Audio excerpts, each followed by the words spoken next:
کاتێک شەردەسی پێکرد ئەلیسا کۆڤەلینکۆ دەرهێنەری ناسراوی فیلمی دەکومنتەری لە ئۆکرانیا بەرەو دۆنباس دەڕۆیشت بۆ تەواوکردنی وێنەگرتنی دواترین بەشی فیلمێکی بەناوی ئێکسپدیشن 49.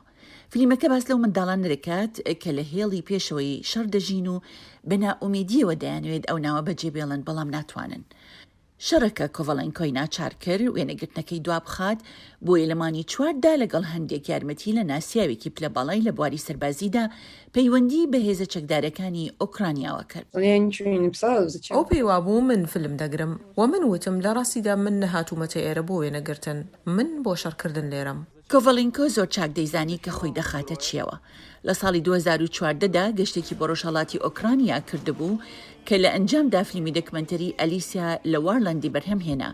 لە کاتی وێنەگرتنی فیلمەکەدا ئەو خانمە گەنجە لەلایەن جوداخوازانی لایەنگرانی رووسیاوە بۆ ماوەی 5 ڕۆژ بەدیلگیرا بوو. هەر لەو کاتە ترسناکەدا بڕیاری ئێستایی بۆ شەڕکردن زۆر ئاسانتر کرد. من ئەو کاتە بەڵێنم بەخۆمدا کە ئەگەر هەرگیز شەڕ لە ئۆکرانیا ڕوو بدات تەنها لە ڕێگەی کامێراکەمەوە سەیری ناکەم، بەڵکو شەڕ دەکەم.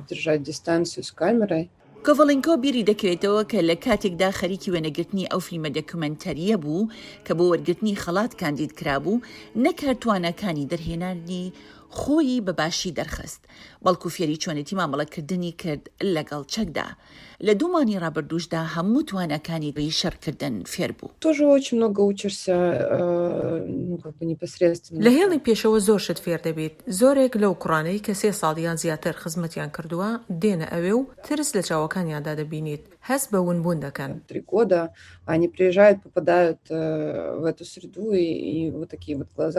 کۆڤەلینکۆ لە ناوچەی خارکیف خزمەت دەکات. کوڕە 5 ساڵانەکەشی بە ناوی تیۆ لەگەڵ باوکی ڕۆژنامەنووسی فەرەنسی ستیڤەن سیوهان و دایکی ئەلیسا لە فەرەنسایە. بۆ ستیفان قورس بوو، بەڵام ئەو زۆر باش دەمناسێت. ئەو دەزانێت ئەگەر بڕیارێک بدەم ئەوە ئەو کارە دەکەم کە دەمەوێت. بۆ دایکیشم هەروەها قورس بوو. کۆڤەلینکۆ بڕیاری داوە تا دەتوانێت بە دڵسۆزیەوە لەگەڵ کوڕەکەیدا باسی جەنگەکە بکات. هەوڵیش دەدات چالاکیەکانی ڕۆژانەی لێ نەشارێتەوە.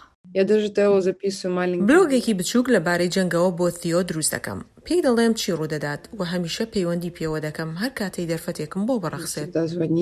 کۆڤەلینکۆ دەشڵێت لەم ڕۆژانەدا زۆربی لە سینەما و بەرهەمهێنانی فیلمی دەکومنتەری ناکاتەوە.